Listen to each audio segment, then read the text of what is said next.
پیارے دوستو، السلام علیکم۔ حضرت علی رضی اللہ تعالیٰ عنہ نے ارشاد فرمایا، ان تین گھروں میں اپنے بیٹی کا رشتہ مت کرنا ورنہ آپ کی بیٹی مرجھا جائے گی، اس کی زندگی برباد ہو جائے گی۔ ان تین گھروں میں رشتہ کبھی مت کرنا۔ محترم ناظرین، ایک روز حضرت علی رضی اللہ تعالیٰ عنہ اپنی بارگاہ اقدس میں موجود تھے۔ ایک مالدار شخص آیا اور بہت پریشان تھا۔ اس کے چہرے پر پریشانی کے آثار نمایاں نظر آ رہے تھے۔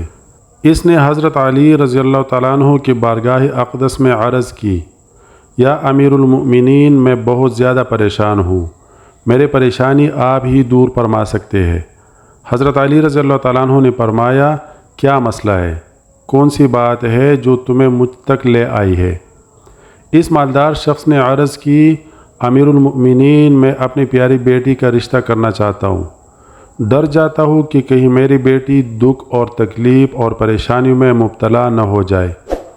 میری بیوی اور میں صلاح باہم کر کے آپ کے پاس آپ کی خدمت اقدس میں حاضر ہوا ہوں۔ مجھے کوئی ایسا گھرانہ بتائے جس سے میری بیٹی کا گھر آباد رہے اور ہمیشہ ہمیشہ کے لیے خوش رہے، اور ہم اپنی پیاری بیٹی کا گھر ہنستا بستا دیکھ کر ہمیشہ خوش رہے۔ اس مالدار کی ہر بات میں وزن تھا، اس لیے حضرت علی رضی اللہ تعالیٰ عنہ نے فرمایا، اپنی بیٹی کا رشتہ کرتے وقت صرف تین چیزوں کا خیال رکھنا ہے۔ آپ کے بیٹی کا گھر ہمیشہ آباد رہے گا، اس کو اپنا گھر جنت محسوس ہوگا۔ آپ رضی اللہ تعالیٰ عنہ نے فرمایا، باپ کے گھر میں بیٹی تو ملکہ ہوتی ہے، اور باپ اس لیے تو فکر مند ہوتا ہے، جب بیٹیاں باپ کے گھر میں جوان ہو جاتی ہے، باپ کو اپنے گھر کے چار دیواری چھوٹی لگنے لگ جاتی ہے، تاکہ اس کی بیٹی کو کبھی بھی گرم ہوا بھی چھو کر نہ گزرے۔ اس لیے اے مالدار شخص، نہیں تمہاری بیٹی کو تمہاری دولت خوش کر سکتی ہے، نہیں اونچے مقام والے گھر خوش کر سکتے ہیں۔ اس لیے جب بھی اپنی پیاری لاڈلی بیٹی کا رشتہ کرنے لگو تو صرف تین چیزوں کا خیال رکھ لینا، آپ کے بیٹی کا گھر آباد ہو جائے گا، وہ بہت خوش رہے گی۔ مالدار شخص نے عرض کی، یا امیر المؤمنین رضی اللہ تعالیٰ عنہ، وہ کون سی تین ایسی چیزیں ہیں یا کون سے ایسے عمل ہیں جن پر عمل کر کے ہم اپنی بیٹی کا رشتہ کریں؟ حضرت علی رضی اللہ تعالیٰ عنہ نے فرمایا، اے مالدار شخص، یاد کر لینا، اپنی بیٹی کا رشتہ اس جگہ اس گھر میں نہ کرنا۔ اپنے بیٹی کا رشتہ مت کرنا جہاں جس گھر میں گھر کے فیصلے عورت کرتی ہو، مرد اس عورت کے فیصلے پر عمل کرتے ہو۔ اپنے بیٹی کا رشتہ کبھی بھی ایسے گھر میں نہ کرنا، ورنہ آپ کی بیٹی کا گھر بسنے سے پہلے اجڑ جائے گا، برباد ہو جائے گا، آپ کی بیٹی کی دنیا برباد ہو جائے گی۔ ناظرین، اور ہم نے یہ دیکھا ہے، جب بیٹیوں کے رشتے ٹوٹتے ہیں تو جتنی بھی حسین لڑکی کیوں نہ ہو، وہ اس دنیا میں بے نام ہو جاتی ہے۔ اس کو نہ گھر والوں سے پیار ملتا ہے، نہ میکے والوں سے پیار ملتا ہے۔ وہ میکے والوں پر اور اپنے شوہر پر خود کو بوجھ سمجھنے لگ جاتی ہے، اور ایسا ہم نے دیکھا ہے کہ بھائیوں نے بھی بہن کو بوجھ قرار دیا ہے۔ ایسے کئی گھر ہمارے آس پاس موجود ہوتے ہیں۔ ایسے لڑکیوں کو سب لوگ طعنے دیتے رہتے ہیں۔ ایسی لڑکی کو نہ دین کو سکون ملتا ہے اور نہ رات کو، اور جب اپنے والدین کو اور بہن بھائیوں کو پریشان دیکھتی ہے تو اسے کسی پل بھی راحت نصیب نہیں ہوتی۔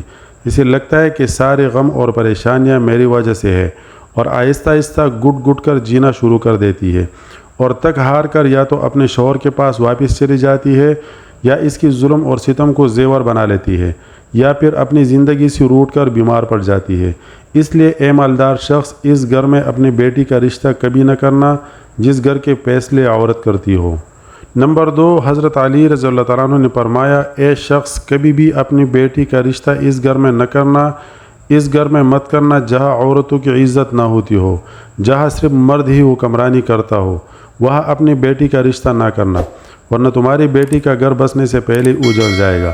ناظرین، ہم نے اپنے ارد گرد یا کہیں نہ کہیں ضرور دیکھا اور سنا ہے، ایسے گھر بھی ہے جو عورت کو اپنی جوتی کی نوک پر رکھتے ہیں، حالانکہ اللہ تعالیٰ کے پیارے نبی، ہمارے پیارے نبی حضرت محمد صلی اللہ علیہ وآلہ وسلم نے فرمایا کہ جیسا تم کھاؤ اور اپنی بیوی کو ویسا ہی کھلاؤ، جیسا تم پہنو ویسا ہی اپنی بیوی کو پہناؤ۔ لیکن ایسے گھر بھی ہے جو صرف خود کو اول سمجھتے ہیں اور اپنی بیوی کو خاطر میں بھی نہیں لاتے۔ ایسے شخص بھی ہے جو اپنی بیوی پر ظلم و ستم کر کے خوش ہوتے ہیں اور کہتے ہیں ہم نے اپنی برادری میں اپنا نام اونچا کر لیا ہے، حالانکہ وہ اپنا نقصان کر رہے ہیں۔ کیونکہ میرے حضور اقدس صلی اللہ علیہ وآلہ وسلم کی سنت پر وہ عمل پیرا نہیں ہوئے اور اپنے لیے عذابوں کا گڑھ کھود رہے ہیں۔ اس لیے اے شخص اپنے بیٹی کا رشتہ اس جگہ مت کرنا جہاں عورتوں کی عزت نہ ہوتی ہو۔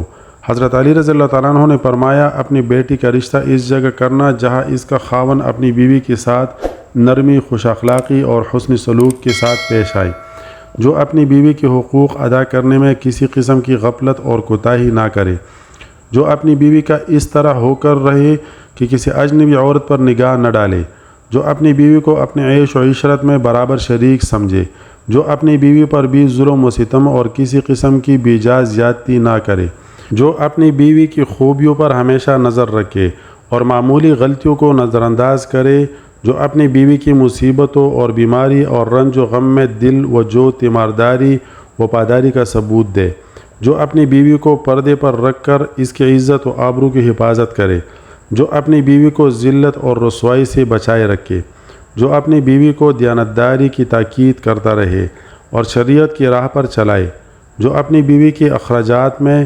بخیلی اور کنجوسی نہ کرے، جو اپنی بیوی پر اس طرح کنٹرول رکھے کہ وہ کسی برائی کی طرف رخ بھی نہ کر سکے۔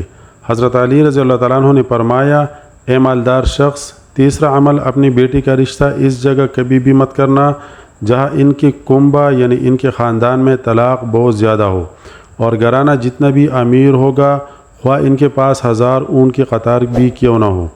اپنی بیٹی کا رشتہ اس خاندان میں، اس گھرانے میں، اس گھر میں کبھی بھی نہ کرنا جہاں عورتوں کو طلاق دینے کا رواج بہت زیادہ ہو، حالانکہ ایسے لوگ اللہ تعالیٰ کی پکڑ میں آتے ہیں۔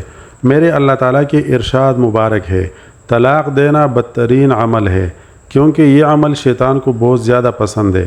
ناظرین، آپ خود سوچئے جس عمل پر پروردگار عالم غضبناک ہو جاتے ہو وہ انسان اس دنیا میں ذلیل و خوار ہوگا اور آخرت میں بھی رسوا ہوگا، بلکہ وہ تو خوار ہو گیا۔ اس لیے اے شخص ان 3 چیزوں پر عمل کرو اور اپنی بیٹی کا رشتہ کہیں کر دو کیونکہ یہ سنت عمل ہے اور آپ کی بیٹی ہمیشہ خوش رہے گی۔ وہ شخص حضرت علی رضی اللہ تعالیٰ عنہ کے محفل میں آیا تو اداس ہو کر تھا، مگر آپ نے اس شخص کے سارے شکوک و شبہات کو دور فرما دیا اور ہمیں بھی ایک راہ دکھائی کہ اپنی بیٹیوں کے رشتے کیسے گھروں میں کرنے چاہیے جس سے وہ خوش رہ سکے۔ ناظرین کرام، میرے اللہ تعالیٰ سے دعا ہے کہ اللہ تعالیٰ ہماری تمام بہنوں کی نصیب اچھے کرے، آمین ثم آمین۔